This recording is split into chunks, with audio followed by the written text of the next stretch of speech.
Hello and welcome to the Magic Beans podcast. This is episode 71. My name is Cracker and I'm going to be your host for this cast. And I am joined by a singular bean today, Chewy. How you doing, buddy? I'm good, mate. How are you? Very well, very well. We are Thursday before Easter and our illustrious host, Shorty, decided to go to his caravan lacking some of the proper equipment to record from there as he had planned. So microphone cables are an important piece of equipment, definitely. It does help if you can plug things into things, we have discovered. But that's all right. We are more than capable of having a chat about sweet magic cards and fun things that have been happening. Absolutely. But before we get into that, let's have a chat about our wonderful sponsor of the cast. Would you mind letting the good people know who they are? Yeah, absolutely. This is my favourite part of the cast every week. I hope that the host throws to me so I get a chance to talk about Josh and Pat's MTG Bazaar. They are the official sponsor of the Magic Beans podcast, and they are a Facebook auction group where you can bid on multiple lots, I think. Like over 100 cards every night go up for auction 7 days a week, primo auctions on the weekend. They have a full-time auctioneer, so things are sent out so quickly and packaged really, really well. And they do all sorts of like giveaways on their page and such as well. So it's just all value to give Josh and Pat's MTG Bazaar a like on Facebook. And when you do win an auction, please tell them that the Beans sent you.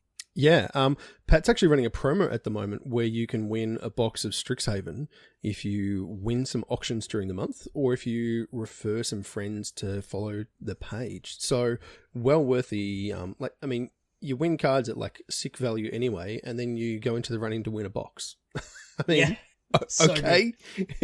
It's so deal. Good. And, yeah. And, we'll talk about our leagues a little bit later in this episode, and the bulk of the prize support comes from Josh and Pat's as well. So you get just value on absolutely every front. You get great deals on physical Magic cards. You get in the draw for sweet deals, and you get free leagues with sweet prizes through the Beans. So yeah, get around Josh and Pat's. So yeah, they do a great job.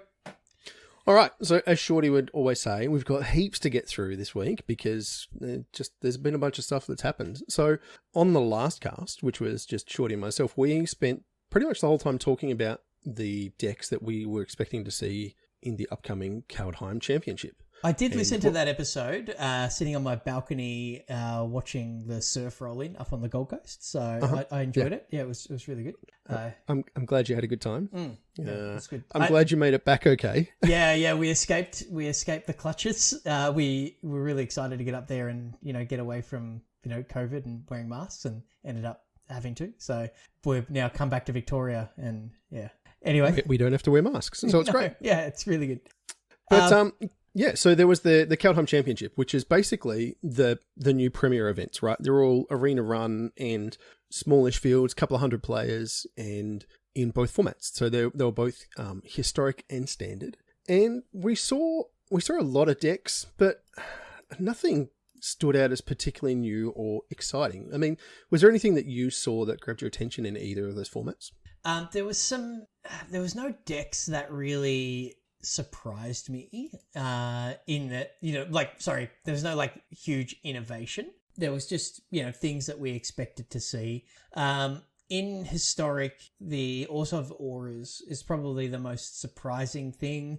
You just think of that as kind of a best of one deck, and it's a bit cute, and it's maybe the budget option or whatever.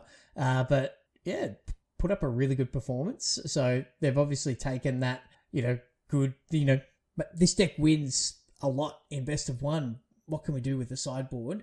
And yeah, they managed to, solve the puzzle. And, perhaps it was just a really good call for that weekend's metagame. But yeah, that's kind of the only really surprise. Everything else is just kind of the expected quantity, if you like. And Boris Cycling getting a few, extra cards out of recent sets as well is also, cropped up. It's been, let's just say it's cycled in and out of popularity in standard.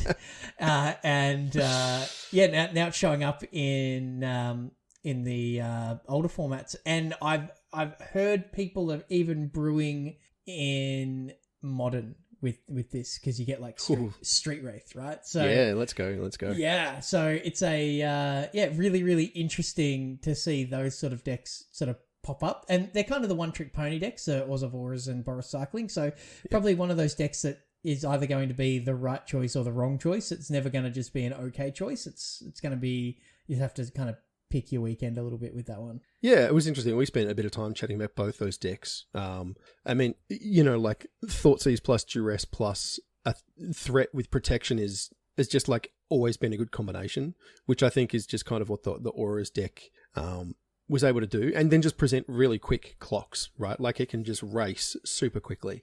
So that actually had one of the stronger win percentages, like just over 60%. Which is insane, actually. Which is really, really good. And considering like how well represented it was like the second most popular deck. So it definitely performed really, really well. What does surprise me a little bit is Jund Food. I thought that would do better than it did. It had 48.8% win percentage against everything. So, but it was like 26% of the field. So it was, look, it did okay, but it's often touted as being the best deck in Historic by a bunch of people. I think it probably just because it was touted as the best deck, had a massive big target painted on it, and people came prepared. And the fact that it still put up 48 or nearly 49% shows that the deck's pretty powerful, but people would have cards against it. They'd have a plan. Well, everyone's got Cage, right? Everyone's just playing that in the main deck, which,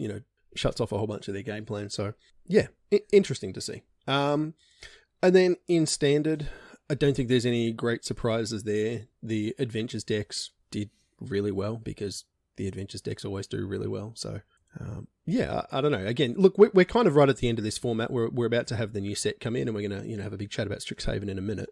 But I don't think there's any real surprises here. Yeah, like Gruul Adventures and Teamer Adventures. Adventures are very powerful sets of cards in Bone Crusher Giant, Edgewall Innkeeper, and Friends. So it's a really good deck. It's a really good package. But we're all kind of sick of it, right? We really are. Yeah, can't wait for that to go. Eldraine can just rotate, I think, is kind of how everyone's feeling. And the Sultai Ultimatum deck, I think, was the highest represented in Standard. Correct. Yeah, and just 50%. So, honestly, like if a deck like that is, where it's like ramp, removal, disruption, like I win button, if that deck in Standard has a 50% win rate, I really like that. I put that as a nice place for Standard to be, I think. Yeah, so. It seems quite balanced at the moment, which is pretty cool. So we should maybe just have a quick chat. A guy called Arnie Hauschenbeth from Germany took down the tournament and beat out a bunch of really good players in the top 8. He beat Gregors Kowalski in the finals with some like 1,000 IQ plays, man. Like you watch the last couple of turns, or even just the last sequence of turn, where he countered an Ox and held priority by cast. He did a bunch of really clever stuff that like 99.9% of people would never have thought of, which won him the game. So yeah, I saw that Twitch clip. And it was like, that's not... I didn't see that. Like, well played. That's why you're there and I'm not. Yeah, he was playing Dimir Rogues, is worth pointing out, in Standard, and he was playing Oz of Auras in Historic. So, congratulations. Well done. Well done. And it's cool to see some new faces, along with some other people who are, more common names. I mean, Gregors has been kind of tearing things up for the last few years. A bunch of seconds. Poor dude seems to just kind of get done right at the last post there. Honestly, if somebody said to me that I was going to come second at a Mythic Championship, I'd take it. Yeah, absolutely. Every time. But there were some familiar faces as well. Shenha, like 2-time world champion, and then has been kind of decidedly in the middle of MPL standings and such. So, nice to see him put up a top 8. Speaking of world champions, we had, what's his name with the 1 medal, 1-1 hasty guy? Oh my goodness. What's his name? Yes, I don't know. Fervent champion. Fervent champion guy. The Spanish dude. Wow, we're good at this. Yeah. Professional Magic hosts here. We People. really are. I was stuck on thinking of Huey for some reason, but it's not Huey. It's the other guy. Anyway, Shorty can edit it in later. Yeah. He's not going to do that. Anyway. Javier Dominguez. Yeah. Yes, that's the one. Yeah. Quick So, Google exactly. search. Yeah. But the top 8 was stacked though, right? Like, so there's Javier, there's Shahar, there's Shota Yasaoka, massive name. Andrew Cuneo, like old school player, also MPL. Gregos Kowalski, as you said as well. And then, for Arnie to take down, a top 8 as stacked as that, that's like full credit to them. Like, absolutely deserves the accolades there, because that's a murderer's row. That is. I tell you what, yeah. Classic underdog story. Well done, Arnie. Well played. And doing it with rogues as well, which is the deck that's kind of just always been there in this standard. So well done. Yeah, I think it's one of those decks that we've talked about before. It just really rewards you for knowing the metagame, and you have a lot of different options about how you build it and your sideboard choices. And if you can get those right and you know your plans really well, then like it seems to be able to have a game against everything. You're not just cold to anything particularly. So, but you do have to know exactly what you're doing. Otherwise, like it's those little decisions, those kind of micro interactions that you have to get right, or you just lose because you're playing on such small margins. You don't have that ultimatum slam, I win the game kind of thing. You're nickel and diming the whole way through. So kind of doing it on hard mode in some respects. So well done. Yeah, and I mean, that's really true. You look at so many of the decks, like there's Ultimatum, there's Torbrand, there's Zenith Flare, there's a lot of decks out there. A lot of the decks that we're seeing at the top of the metagame have those like big I win, the Ember Cleaves of the format, if you will. So to not have access to that and just having to get in with chip damage and play skill is I mean, as you said, hard mode. Into the Story is a big game. You get to draw a lot of cards, but it's still not the straight, like you said, like it's not Cleave on Anax or something like that. It just ends it on the spot. Exactly. So it's a like you said, hard mode, and well done. And Oars of Auras, as we spoke about a little bit earlier, was Arnie's historic deck. Just the right weekend, I think. So well done, Arnie, for making good choices and playing really well and just getting the job done. Tidy work. Yeah. All right. So in and amongst all of this, event from the weekend, there were a bunch of previews that have come out, and we've basically had nearly the entire set of Strixhaven previewed to us now. So we're going to spend a fair bit of time chatting about Strixhaven. So as we always do, I'm going to go through the mechanics because there's a bunch of new ones in this set, which is cool. I like new mechanics. They kind of open up new creative deck building space, new challenges, and new puzzles to solve, which is what we all love about Magic, right? Definitely. So the first new mechanic is kind of a double mechanic. It's called Lessons and Learn. So a lesson is a spell. They're all instants or sorceries, and they're a bit strange because you can actually have them lurking in your sideboard, and then there are other cards that say Learn. And when you cast a card that has Learn on it, it says you may reveal a lesson card you own from outside the game and put it into your hand, or discard a card to draw a card. So you've basically got a wish on a lot of different things here. Flavor win as well here, I think, because definitely. We are approaching middle age, let's say. That's pretty fair. Some of us closer than others, putting my hand up there. But, experience, right? In life, in Magic, whatever it might be, it's often something from, sometime in the past lurking in the back of your mind, and a situation comes up and you're like, I remember this from like 10, 15, even I'm starting to say now 20 years ago, which shows you how old I am. But yeah, so it's like outside the game in that sense. So I think that's a really cool way to represent, drawing on that experience. And then if you don't have that as an option, you dig deeper into your library searching for an answer. So the flavor people who designed this set, I think they've hit the nail on the head on this. Yeah, they've done an excellent job. Look, it seems that most of the the learn cards, they're actually okay. So there's like a 2-mana 2/1 that has learn on it, right? It's a white and 1 for a 2/1, which is pretty good. That lets you go and, get a card out of your, effectively your sideboard.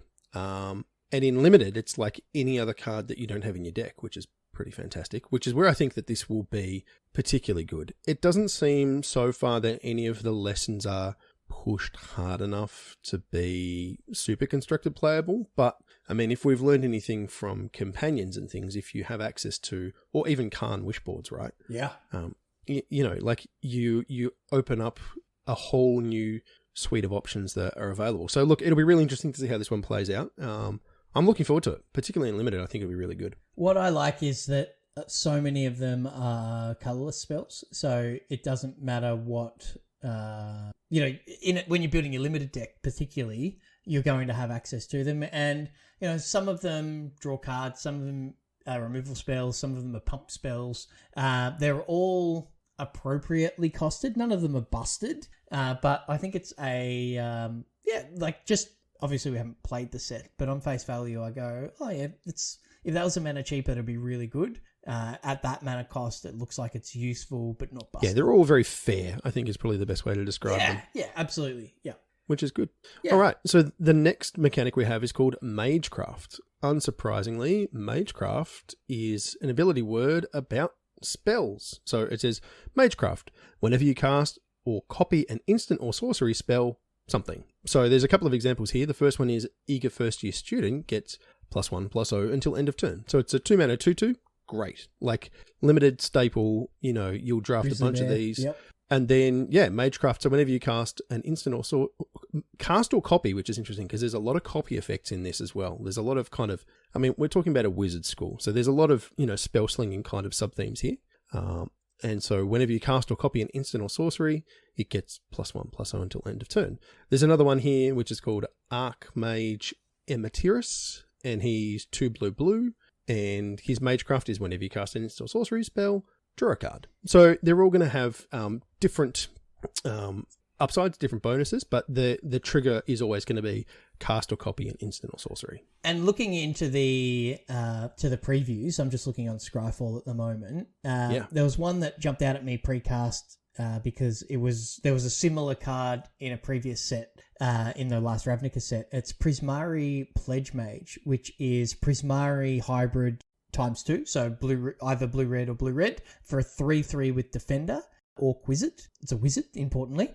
Magecraft is whenever you cast or copy an instant or sorcery spell, this card can attack as though it didn't have Defender. So it's a great early 2-drop, stops aggressive decks coming at you, and then you start doing your thing, which is instants or sorceries, and you start beating down. So a 2-mana 3/3 is a solid Magic card. And then Teach by Example, which I know was one of the cards that Shorty wanted to talk about, I believe. So same mana cost, blue-red hybrid, blue-red hybrid. And whenever you cast your next instant or sorcery spell this turn, copy that spell. You may choose new targets for that copy. So it's a fixed fork, if you like, or twin cast. And it's a common. So, putting my limited hat on, it's a couple of it's a really good payoff and a really good enabler at common for that archetype. So I'm pretty excited to draft me some blue-red spells, which is awesome. Like, who doesn't love drafting blue-red spells? I don't know, just weirdos. Yeah, there must be something wrong with you if you don't like blue-red spells. Or you haven't done it before, so I just recommend that you give it a go. Cause it's... okay, you get a pass then, but now this seat you clearly need to. No, I won't be passing them. No. All right, so the next one we have is called Ward. So Ward is a triggered ability, and it's Ward 2 is the example here. So we've got a 3/1 with flying, and it says Ward 2. Whenever this creature becomes the target of a spell or an ability an opponent controls, counter it unless that player pays 2.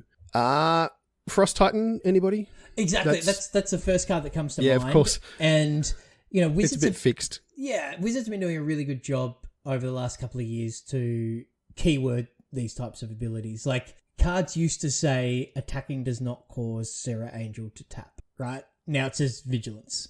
So they're getting down to some of the more obscure ones now, which is great. So we know that Ward is that Frost Titan ability. So I think it's really good. For what it's worth, I think Waterfall Artist is going to be another good limited card, by the way. So oh yeah, for sure. It's a super frustrating ability to play against. It's basically like a Thalia attacks on targeting all your things, right? So it will mean that you will pay more of a premium. Like it's a 4 mana, 3/1 with flying, which is probably 1 mana more than you want to pay. Or, but it means that the 4 mana 3 powered flyers are often 3/2s, right? So yeah, exactly. So it's got 1 toughness less, yeah. But the difference is that now that 1 mana removal spell costs 3, or the 3 mana costs 5. So like it is a significant tax. So I think that this will be, particularly an annoying thing to play against, and it will catch a lot of people out, myself included. Oh yeah, we'll all fall victim to this, particularly during the pre-release season. We'll go like, I'll just kill that thing. No, I won't. I'm dead. Okay, for sure. Yeah. You hold up that 2 mana you need, and actually it was 4. All right. And we have got MDFCs back again. Modal double-faced cards. So I like it. I like these. I think they've, with the exception of some broken things around the cards. Some of the interactions with Cascade and all that kind of stuff. Yeah, and we just spoke about Sultai Ultimatum. So there's that's not the fault of the cards though, but I think the cards themselves are cool. They offer great options, and Magic has variants. Sometimes you get mana screwed, sometimes you get mana flooded. What the MDFCs help with, they don't fix it, but what they help with is they give you more options, therefore there is less non-games.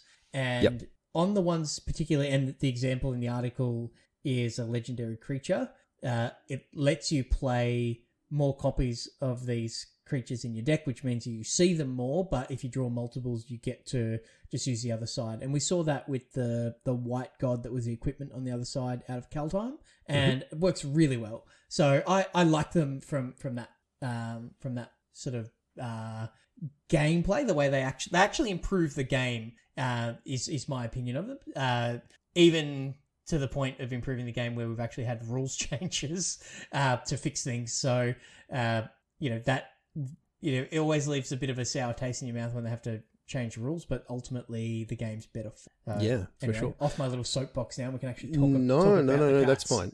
I actually was wondering whether we might just chat about some of the cards we're interested in, because we're talking about double-faced cards. There's one that's snagged my attention. Okay. And it's the first time we've seen this, and it's a double-faced Planeswalker. Ooh. So we've seen the Flipwalkers previously in the Origin set, where they were a creature, and then you could like transform them, and then they became a Planeswalker. But this is the first one where this is Rowan and Will, so this is returning characters, which is pretty cool.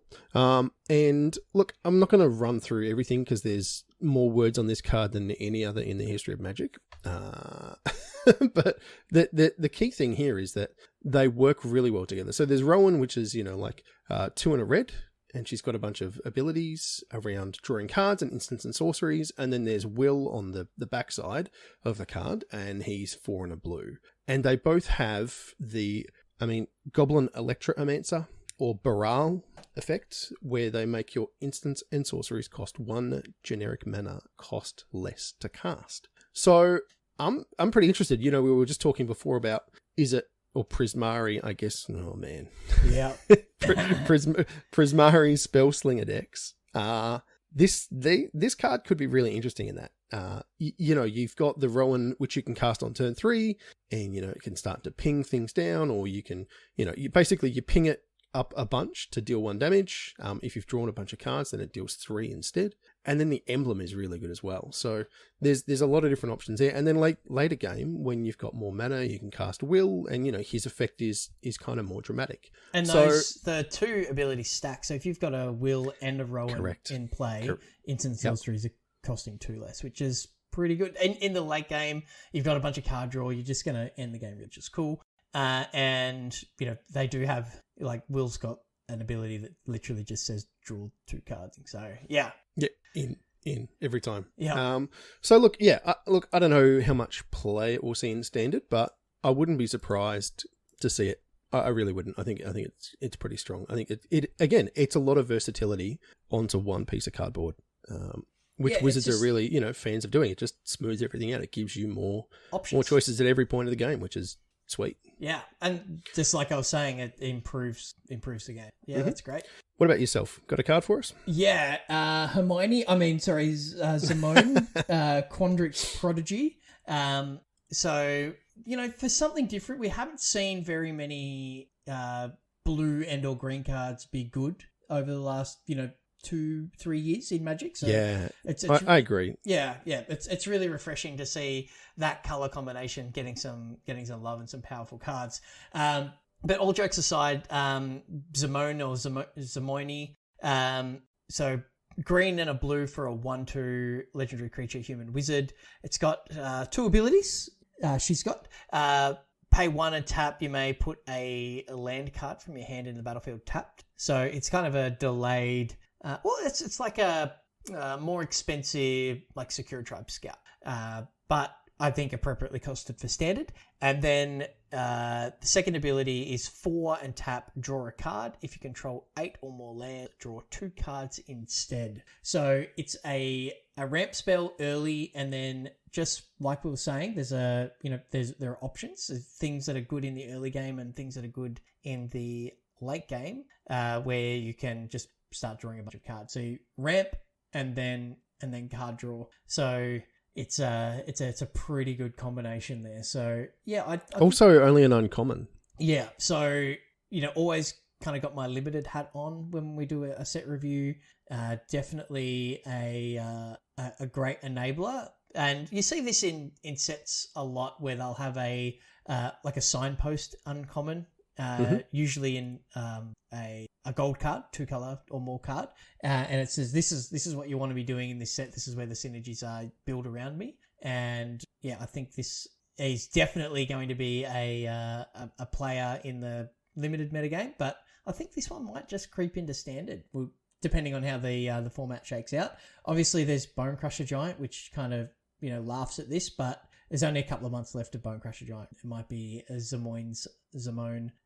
It's time to shine. What about yourself? What's next on your list? Well, I think we should do some of Shorty's ones. He actually put all the show notes together and everything, and he had a couple of cards here. So the first one he had is actually PV, Paulo Vitor Domidarosa's World Championship card. Interesting card, this one. It is interesting. Let's read it and we'll get into it a bit. So it's called Elite Spellbinder, correct. PV is in fact elite at this thing, and doing his best Doctor Strange in the artwork, by the way. It's pretty great artwork. It's very definitely him as well, which is pretty cool. And it has his name and stuff written on the bottom, which they haven't done for a long time. So very, very cool. So it's 2 and a white for a creature. It's a human cleric, and he has flying. He is a 3/1. And when Elite Spellbinder enters the battlefield, look at target opponent's hand. You may exile a non-land card from it. For as long as that card remains exiled, its owner may play it. A spell cast this way costs 2 more to cast. So, bunch of text, and something that I think a lot of people passed incorrectly the first time. I mean, I certainly did. So basically, it steals a card out of my opponent's hand, and then they can still cast it, but there's a 2-mana tax on it. So you don't get to cast it. It's not like a Robber of the Rich kind of deal. And it's not like a Kitesail Freebird where they immediately get it back. So it is always exiled. It's gone from their hand.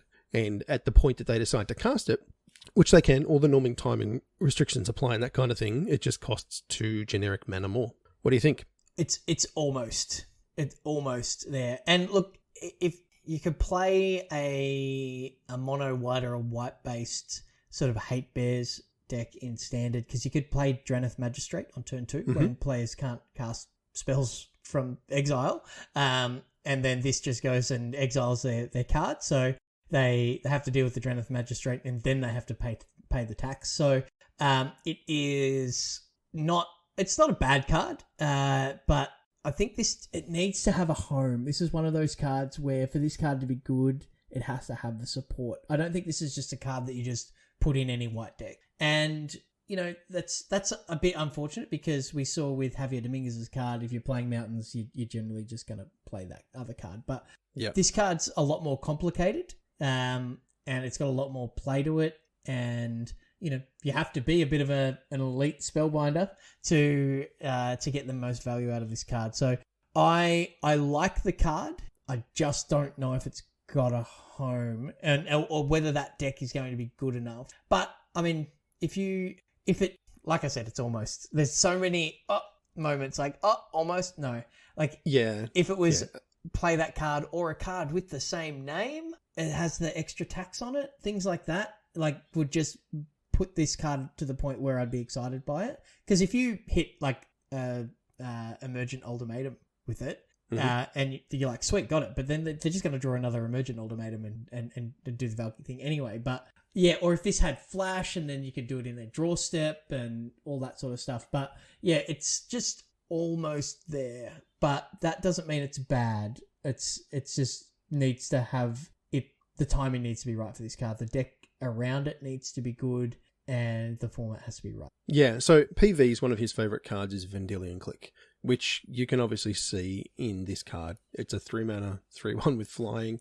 Vendilion Click is in blue, but it also has flash, and you get to put a card from either your hand or your opponent's hand on the bottom of your library or their library, and then you draw a card. So it's definitely got hallmarks of that. I heard one of the other podcasts this week talking about the fact that PV pushed really, really hard to give it flash, and WotC wouldn't do it. So he knew that would be the thing that would make it like really good. And there's some arguments. There's some thoughts about how you could maybe do that. Like one of the suggestions I had was like make it legendary, so you can't just have multiple copies in the battlefield at once. Or if you do, you have to legend rule one out. So like you could give it flash and make it a legend, and that kind of slows it down. But look, I think this card is good. I've kind of come around on it. I was a bit down initially. I think it's just good. Like, I mean, it dies to a lot of stuff, but the card doesn't just go back to their hand. That tax is always applied. So it's like, it is a permanent effect, even if it's not a massive one. But 2 mana, is a big, big downside to stealing a card. So I think it's pretty good. And, there's probably some homes in like Eldrazi and Taxes in Modern. You can Aether Vial it in their draw step.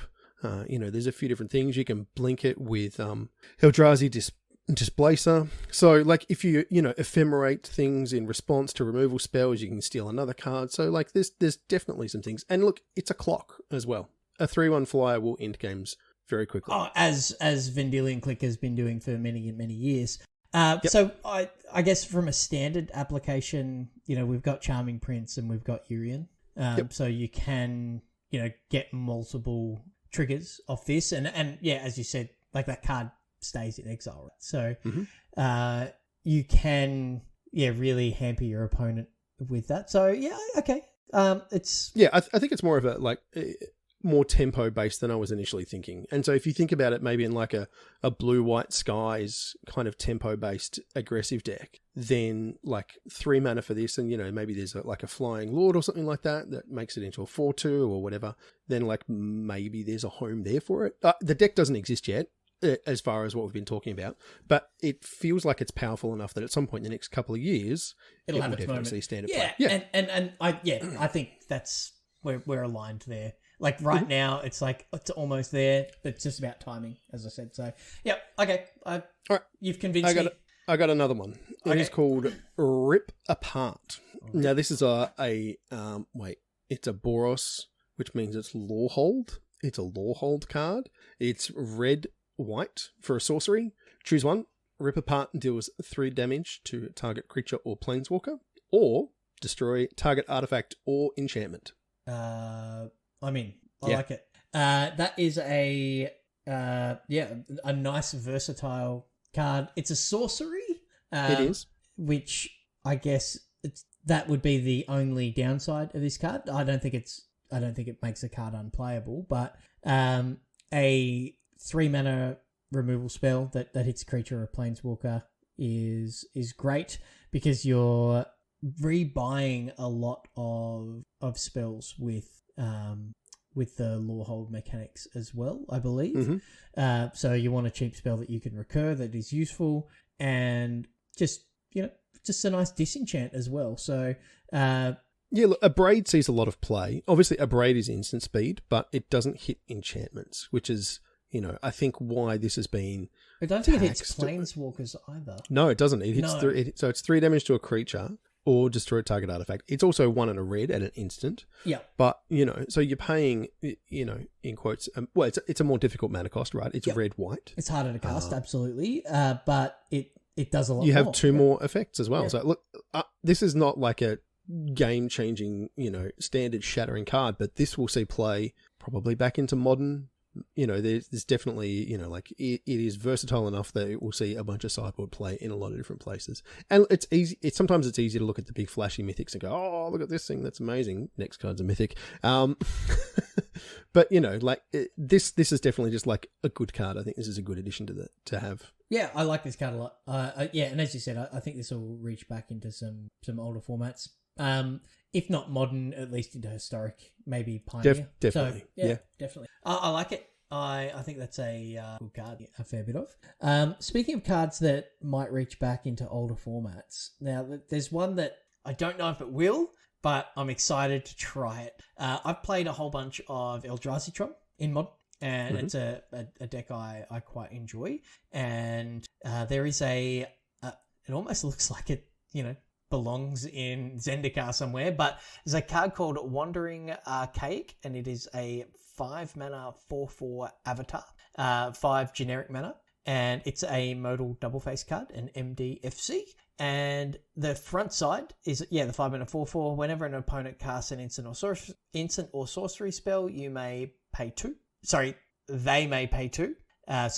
If your opponent tries to lightning bolt your face, they have to pay 2. If they don't, you may copy that spell and choose new targets for the copy. So then there's the backside of that, which is a sorcery, which is 3 generic mana, explore the Vastlands.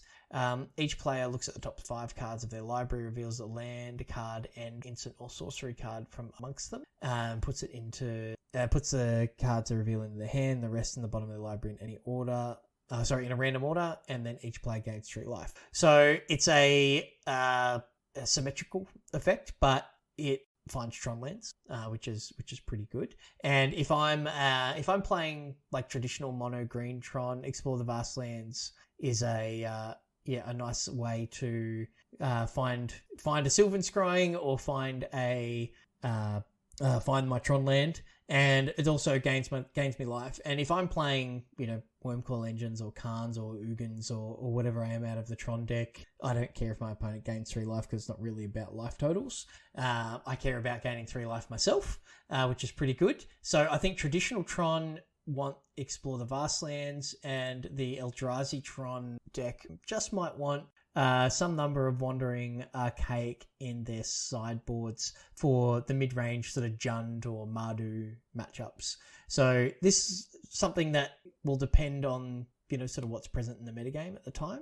But yeah, I think it's definitely worth testing. And yeah, it's a cool card and something that's going to be something that's going to hover around the fringes for a little while. So make sure you got that on your radar going into the older formats. But even the Prismari decks in Standard, where you can copy a spell, as you said when you were reading the mechanics out, it's when you cast or copy a spell, so you just might get some triggers on your opponent's turn. So if that deck is popular, I would be jamming some number of these in my sideboard to combat the mirror. So pretty good card. Anyway, that's my choice. So we're going back to Shorty now. We can do that. Speaking of choice, his next one is called Multiple Choice. Nice. And I really like this card as well. This card's gas. So this is X and a blue. If X is 1, scry 1, then draw a card. If X is 2, you may choose a player. They return a creature they control to its owner's hand. If X is 3, create a 4/4 blue and red elemental creature token. Oh, you missed the...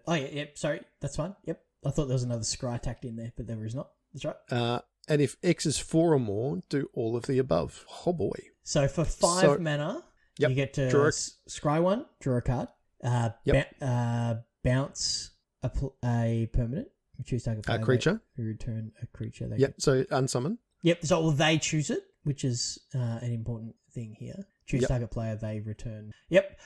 So it's not quite as good as unsummon, but it does get around like boggles. Hexproof. Yeah. Well, we don't have hexproof anymore, which I really like, but yes. Yeah. And then, then you get a 4/4 as well. Yeah, so a 4-mana 4/4 elemental token, not bad. Or, doing it all is pretty good. So, again, like we're seeing a lot of choices in cards. Like that's definitely the theme. There's a lot of modes. There's a lot of play to a lot of these cards. There's not many sort of blunt instruments that we're seeing in Strixhaven. So I really like this. Again, flavor-wise, when you're doing a multiple choice exam, having the all of the above option as, option D. It's very on theme for the whole exam kind of thing, right? Yeah. Yep. So I think this card's great. I think it's going to be a really good card in in limited. Obviously, it's rare. It's appropriately positioned there as a rare because it does so much. But I can see this being a good card in standard. People will probably play this in Commander. I don't know if it'll go back to sort of any older formats, maybe to historic, but it's a very, very cool card and something that's going to draw a lot of people in. It's great. All right. So, look, there were a few more cards that we're going to talk about, but we're kind of running long, and there's another big topic that we need to cover here, which is the Mystical Archive. So, if you don't know what the Mystical Archive is, well... You've been living under a rock. It's 66 cards, I think it is, or something like that have been previewed, and there's basically going to be one in each pack of Strixhaven. Now, it's quite the list of cards, and they're all going to be legal in historic except for the 7 that are already pre-banned. So the way you get them is in paper, you open a pack, there's going to be one in each pack. Awesome. Same with Arena in normal and draft packs. There's also the most gorgeous Japanese alternate arts, which are just... Oh my goodness, they are ridiculous. Yep. I've heard more than a few people saying these are possibly the most beautiful set of Magic cards ever. And I struggle to argue with that at all. I love the frame, and just the individual art is just bananas good. Now, if Shorty was here, he'd throw up one card to rebut that as the most beautiful ever, being a white-bordered Shivan Reef. But that's true. That's true. He would try. He would try, but he would be very wrong. So when you say he would throw that up, Chris would actually just throw up. Yeah, he would. Yeah. And then my case in point would be the Demonic Tutor. Because that's just, correct. I need one. Just need it. All right. Yeah. So you can actually buy the alternate arts as card styles in Arena, and I'm sure they will charge you many, many gems for that privilege. But probably worth the flex in historic. So as I said, there's 7 cards that are already banned. There's a card that you and I are both quite familiar with in Vintage Cube, Channel. Yeah, that needs to be banned. No arguments there. What? You don't want to turn to Ugin or Ulamog? Yeah, in historic? Probably not what historics... Yeah, no. Keeping on the theme of color spells, actual factual counterspell is also pre-banned. Dark Ritual, Demonic Tutor, Lightning Bolt, Natural Order, Swords to Plowshares. So, Channel, counterspell makes me sad, but yes. Ritual, DT, and Natural Order, fine. I have no problems with any of those being banned. But Lightning Bolt and Swords to Plowshares, what is going on? Are they too good for historic? No. White needs the help. Swords is a really, really good card. It's arguably the best removal spell ever. Yeah, it is. And Lightning Bolt is high on that list as well, right? Okay, maybe we should just quickly read Swords to Plowshares because we've got some... a bunch of our listeners are newer to the game. So Swords to Plowshares is a single white mana for an instant. It says exile target creature. Its controller gains life equal to its power. That's it. Super clean. Your opponent gains some life, but you remove the most annoying threat on their side of the board. And it is just very, very good. Yeah, and then it's the removal spell of choice in, Vintage and Legacy. Yeah. But there are some cards here that are kind of on the same power level almost that are not. There are some more busted cards if you ask me. Okay, well, I mean, the one that jumps out at me is Brainstorm, right? The best card in Legacy is not too broken for historic. Now, fetch lands are a massive, massive part of Brainstorm's power level in the older formats. And I think Brainstorm would be too good for modern. We've seen like Ponder and Preordain be banned. So and it's because of fetch lands, and we don't have those in Historic. So Brainstorm kind of just becomes a good cantrip, which is maybe we should just read Brainstorm. Yeah. It says draw 3 cards, then put 2 cards from your hand on top of your library in any order. So the key thing about Brainstorm is it's not draw 3, put 2 back. It's draw 3, put them all into your hand, take any 2 cards out of your hand and put them back on top. It is, oh man, if you haven't cast that card, you're missing out. Believe me, it is so much fun. And then as Chewy's talking about, if you have a fetch land where you can, crack a land and go and find a basic or, a shock land or something, it lets you shuffle the bad cards away, which is where its true power lies, is, Brainstorm with a fetch land up, or like a Prismatic Vista or whatever, there's some options that we have to do that, but, you're not playing 12 of them like you would in Modern or Legacy, so. Exactly. And similarly, we've already got Thoughtseize in Historic, and now we get Inquisition of Kozilek. We do. Which, if you've ever played... second best discard spell of all time. Say again, sorry? The second best discard spell.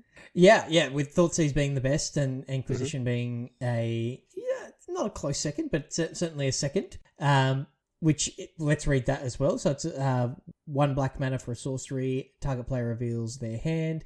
You choose a non-land card from it with mana value 3 or less, and that player discards that card. So it's a conditional removal spell, discard spell, unlike Thoughtseize, but it doesn't cost you the life. So it's a step down in power, but it's certainly better than Duress and such, because it still hits creatures. So it's an important card in Modern to complement Thoughtseize, and the Rakdos decks in Historic are salivating over Inquisition, I think. So yeah, but back to what we were saying, like are those cards so much worse than Lightning Bolt that those cards get banned? It's I don't know, like it's an interesting choice. And look, they've clearly got a thing against Lightning Bolt in Historic, because it was in Jumpstart and it wasn't made available on Arena in Jumpstart. It wasn't legal in Historic. So it's definitely a line that they're not willing to cross. But I mean, there are some truly powerful cards in this. Like, apart from the ones we've talked about, there's what was I going to say? There's Doomblade, like actual factual Doomblade, just destroy target non-black creature. There's also Lightning Helix. And then there's also Shorty's favourite card in this set, Looting. Faithless Looting. I don't know if you've noticed something here, Chewy, but every card we've talked about so far has a converted mana cost or a mana value of 1. Yeah. As the ones we're particularly excited about. They are, well, I mean, there's also Mana Tithe that could throw in there as well, which is pretty good. True. So, yeah, it's a... So Faithless Looting is red mana, draw 2 cards, then discard 2 cards, and it also has flashback for 3, which means you can cast it from your graveyard. So this is an enabler all the way back to Legacy, in just taking your big things and putting them in the graveyard and then cheating them into play. Yeah, we're not going to talk about the art. It's pretty polarizing. I don't hate it. It's not as good as the Japanese alternate version, obviously, but... The right hand just tilts me. I can't look at anything else. So. But yeah, it's the art has been controversial out of some of these showcase ones. The Mystical Archive. There's been a bit of chatter about some plagiarism as well. We're not going to really get into that, but yeah, the art has been certainly a talking point, mostly positive, but there's just been a couple of things that's kind of raised a few eyebrows. But yeah, it's a what is banned and what is not. And I guess, look, they can always ban more cards or unban cards as well. So it's cool that they've printed them. Mm-hmm. And, I like that, you can get hold of Mana Tithe a bit easier. Teferi's Protection, was a really, really expensive card and hard to get, sort of a Traxxas All-Star. But yeah, so just having it printed in packs in a standard set, it makes it more available and things like that. So I think that's... completely agree. I mean, we've obviously been talking about this in a historic Context. view, because that's what they're talking about specifically here, and that's probably the way that most people will engage with a lot of these cards. It's a lot easier for us to just open up Arena on your phone and spend 1,000 gold and buy a pack, and hey, then you've got Channel, which is like a $60 or $80 card in person. But having all these printed again is like Commander staples here. These cards like Teferi's Protection and like Bliss and Zenith, like there's a bunch of these cards that were needed reprints. Like Demonic Tutor, for example. I mean, it's seen printings a bunch of times, but that card is still just, it's not cheap. It's not a $5 card. No. So it's great that we're going to be able to see these in this like amazing fashion, and you don't have to buy premium packs. You don't have to go out and get, Ultimate Masters or like Commander Legends or these, these packs that cost more. You're get them. Literally going to open them at the pre-release. Like you can be playing free value your Lorehold deck in the draft. You can draft that or in sealed, and it can include a Lightning Helix. And you can grape shot somebody. For some reason, they decided to print Storm cards, but there's like Mind's Desire. There's also Tendrils of Agony. Yeah, and Grape Shot. Interesting. Look, if every card that they have put in here is worth looking at, because this has now taken Historic and just dumped it on its head. Yeah, it has. It's shaken just it no up other way a of lot. putting it. Yeah, and entirely. We talked right at the start that there was nothing in the Kaldheim League from Historic that really surprised us. There was some known decks that were like, oh, they had a good weekend, but there was just the usual suspects, right? In Sultai Ultimatum, Band Control, Goblet, Jund Company, Azura's Control, Jund Food, right? Things are gonna change. I can't really predict what those are, but no, I'm not that good at deck builder. I will be excited to see what other cleverer minds come up with. Yeah, but check out the full preview.